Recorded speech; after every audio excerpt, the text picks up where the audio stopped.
Olá, aluno! Nessa aula vamos falar sobre análise SWOT. É mais uma das aulas que vai mostrar para você como analisar empresas, como analisar a perenidade de uma empresa, de um setor, perenidade de um produto.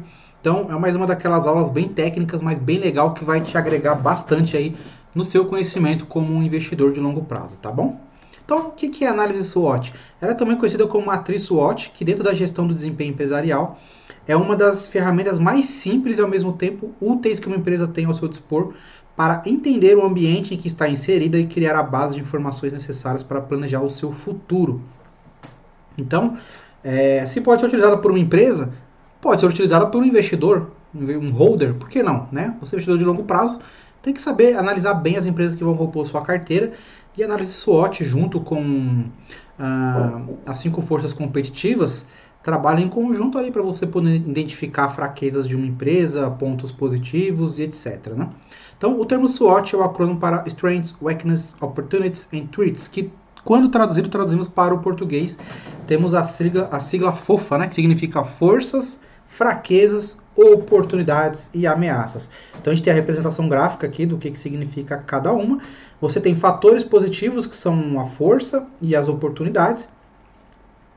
E você tem fatores negativos, que são fraquezas e as ameaças. No caso dos fatores positivos, você tem a força, ela representa fatores internos e oportunidade representa fatores externos.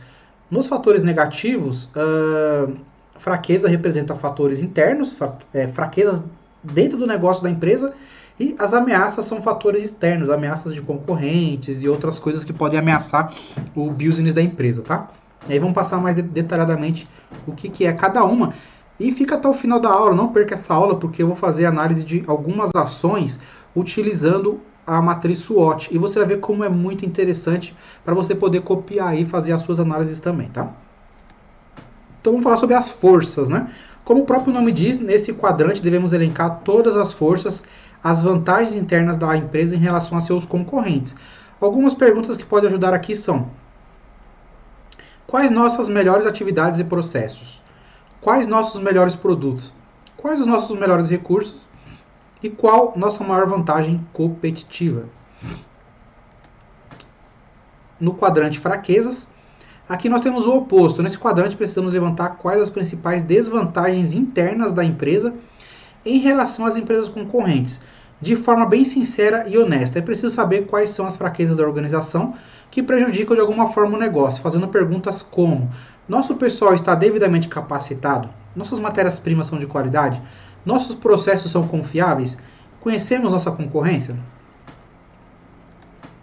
E no quadrante oportunidades, são as forças externas que influenciam positivamente o negócio, os aspectos com o potencial de fazer crescer a vantagem competitiva da empresa. Por serem fatores externos, não temos como influenciar esses aspectos. Porém, é extremamente importante conhecer cada um deles para que sua empresa possa se preparar para aproveitar essas oportunidades. Algumas perguntas que podem ajudar a conhecer esses fatores são: alguma política pública de ampliação de crédito que possa alavancar as vendas? Então, taxa de juros, por exemplo. Alguma redução temporária de impostos que possa nos beneficiar? Algum evento esportivo ou cultural na região que possamos aproveitar? E em ameaças, por fim, temos os aspectos negativos e com potencial de comprometer a vantagem competitiva da empresa, ou seja, o oposto das oportunidades. As ameaças devem ser tratadas com bastante cautela, pois podem prejudicar não apenas o planejamento estratégico da empresa, mas também os resultados. Aqui as perguntas sobre o cenário econômico continuam valendo, mas olhando pela ótica negativa, como: há alguma nova política de tributação pode afetar nossa margem de contribuição? A variação cambial pode tornar-se inviável a importação de matéria-prima? Algum grande concorrente entrando no nosso mercado? Então, essa questão da ameaça, eu acho que para mim é um dos pontos mais importantes aí na análise do SWOT, tá? E aqui eu fiz algumas análises de algumas empresas, vamos lá. Então, no caso da M. Dias Branco, né, fabricante de massa e biscoitos, ponto positivo, market share de 33% em todas as linhas de negócio, e um market share crescente. Estrutura verticalizada e eficiente permite redução de custos. Marcas fortes nacional e regional, e marcas regional muito forte também, né? Então aquela marca Adria, por exemplo, é dela. A de biscoito, a Piraquê, né? Ela comprou a Piraquê, então também é uma marca forte. Carteira de clientes diversificada, histórico de boa geração de caixa e controle da dívida. Então esse é o ponto positivo interno da empresa. Ponto positivo externo, regiões sul e centro-oeste ainda pouco exploradas, então potencial de explorar. Em julho, o governo brasileiro ampliou a cota de importação de trigo com tarifa zero para não membros do Mercosul. Então, ele vai comprar uma das suas matérias-primas ali com essa redução de importação, né? E cultura do trigo em expansão com pesquisas para o plantio no Cerrado. Então, ela pode parar de importar e começar a fazer a importação aqui, começar a ter ali a colheita no próprio país, né? Então, isso vai reduzir aí a carga tributária da empresa. Então, consequentemente, vai ter menos despesas e custos aí aumentando a margem da empresa, né? Negativo em fatores internos. Forte dependência do Nordeste para a geração de receitas, né, representa 60%. Então, uma empresa nacional é importante que ela não tenha participação relevante só em uma determinada região, né? Ela tem que ser mais pulverizada nesse sentido. Produtos de baixo valor agregado. Redução de margens e rentabilidade nos últimos anos. Por que produtos de baixo valor agregado? Biscoito, macarrão, não tem, né? Não são produtos que falam assim, nossa, totalmente essenciais na vida das pessoas, né? Redução de margens e rentabilidade nos últimos anos, ela teve uma redução por conta da alta do trigo, né? Então ela acabou tendo aí alguns impactos e baixou a margem. Alta dependência do trigo, que compromete 1/3 das suas receitas, né? E aumento. O aumento do caso aqui o aumento do produto, né? Então quando você tem que aumentar o valor do seu produto, você acaba dando espaço para a concorrência, né? Então é um ponto negativo. Ponto negativo de fatores externos. Intensa discussão sobre a tributação de alimentos processados. E aí isso vai afetar muito ela, né? Se vier a ocorrer. Variações cambiais afetam muito o custo do trigo. Produção nacional de trigo só atende 40% da demanda, sendo 60% do volume importado. Então, é necessário que ela aumente essa produção nacional do trigo aí para poder não depender tanto de importação, né, e ter esse custo em dólar aí, né, ainda mais que o dólar nas alturas como está hoje. Aqui no caso, eu vou agora uma análise da EDP, Energias do Brasil, uma elétrica, né? Então, ponto positivo, ela atua em geração, transmissão e distribuição. Então, ela é uma holding do setor elétrico e é muito bom, porque ela tem o pezinho ali nos 3 tipos que tem, né, que é a geração, a transmissão, que é o que leva a energia, e a distribuição, que é o que comercializa, ela tem esses 3, então isso é muito bom mesmo. Lucros e dividendos crescentes nos últimos 6 anos, né? Cresceu 80% lucro e 270% dividendos aí. Ótimos indicadores de margem e rentabilidade. Dívida controlada, 2 vezes EBITDA, a gente aprendeu que tem que estar abaixo de 3, né? Investimentos em tendências futuras, né? Mobilidade elétrica solar, fotovoltaico, smart grids, etc. Então, uma empresa que está investindo aí na geração de energia renováveis também. Isso é muito bom. Fatores positivos do lado externo. Tendências de inovação no segmento de transmissão e distribuição voltadas para energias renováveis, mobilidade elétrica solar, né? E aí depois possui iniciativas nesse sentido. Então, isso também é muito bom. Porque incentivos, né, do governo para essas energias renováveis, e a EDP ela está ali no meio desses incentivos. Ponto negativo, margem e tendência de redução desde 2015. Alta dependência de concessões. É natural, né? Empresas de elétrica depende de concessões, não tem jeito. E é vulnerável a riscos hidrológicos, né? Então, como ela também tem a parte da geração por hidrelétricas, tem esse risco hidrológico aí. Falta de chuva, etc. Né? Negativo do lado externo. Setor altamente regulado, natural também. Revisões tarifárias são um risco à estabilidade dos resultados. Então, se o governo resolver mexer na tarifa ali que ela cobra, vai afetar muito, né, a receita dela. Inadimplência crescente no segmento de distribuição, sobretudo em função da pandemia. Mas isso aqui é algo pontual, mas que vai oferir na receita da empresa de curto prazo. E variações no clima e pandemia afetando resultados em 2020. Agora vamos falar da Ambev, né? Cervejaria Ambev. Positivo, líder de market share com 60% do mercado. Portfólio diversificado para todos os níveis de renda, né? Então ela tem produtos para todas as classes de renda ali, refrigerante, cerveja, etc.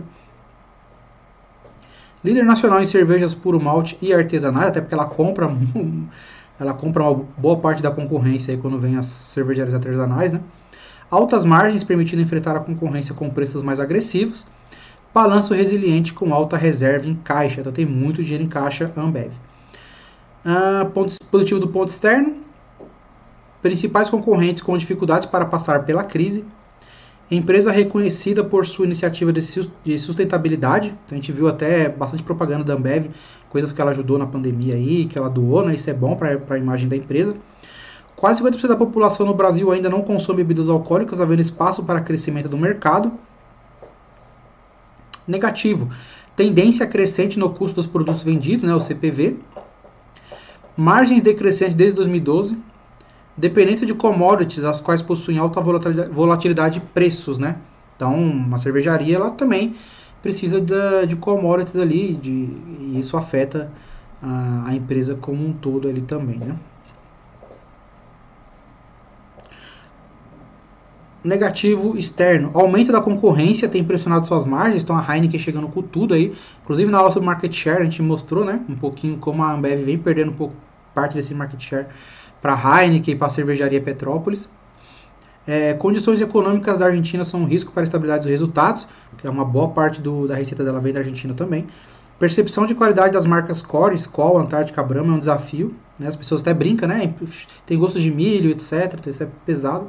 E forte dependência de renda disponível para crescimento da demanda. E para finalizar aqui, vamos falar sobre a Sanepar, empresa de saneamento do estado do Paraná, né? Um setor bastante perene, setor de saneamento. Então, ponto positivo interno, lucro líquido e dividendos crescentes nos últimos anos. Ótima geradora de caixa, melhores margens, indicadores de endividamento e rentabilidade em relação às principais empresas do setor. As concorrentes dela com capital aberto, né, a Copasa e a Sabesp, na verdade ela é bem concorrente, né, porque cada uma domina uma região. Sabesp São Paulo, Copasa Bahia e a Sanepar Estado do Paraná. Então não são bem concorrentes, mas você pode comparar indicadores, afinal são empresas de saneamento também.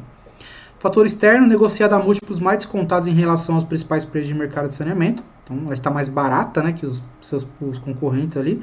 Contratos de concessão com vencimentos em 20 anos garante a geração de receita nos próximos anos. Então contratos bem longos, né? Negativo interno, grande participação do estado do Paraná na estrutura societária. Então troca governador, aí já pode vir aquela bagunça que vocês conhecem aí de governo, né? Alta exposição da dívida ao dólar. Alta concentração da receita em 10 municípios do Paraná e, apesar de controlada, a dívida líquida com tendência de crescimento. E negativo externo, crise hídrica no Paraná, é algo complicado para a empresa de saneamento, né? Pouco espaço para crescimento no estado, sem que haja redução da rentabilidade, limitada ao estado, né? Vamos ver se com o marco do saneamento ela vai conseguir expandir para outros lugares também, né? Variações cambiais são um risco à estabilidade da dívida, né? Uma vez que a dívida dela é em parte em dólar. E marco regulatório aumenta a competição no longo prazo devido à obrigatoriedade de licitação. Então aqui aprendemos o que é análise SWOT, todos os pontos, a força, a fraqueza, as oportunidades e ameaças de cada empresa. E no final mostrei ali a análise de 4 empresas, né? A sua força, as suas fraquezas, suas oportunidades, suas ameaças. Faça um teste desse aí com alguma das ações que você escolheu para compor aí a sua carteira, o seu portfólio. Você vai ver como é bem bacana. Faça esse exercício aí, tá bom? Então espero que essa aula seja muito produtiva e que você tenha gostado. Um abraço.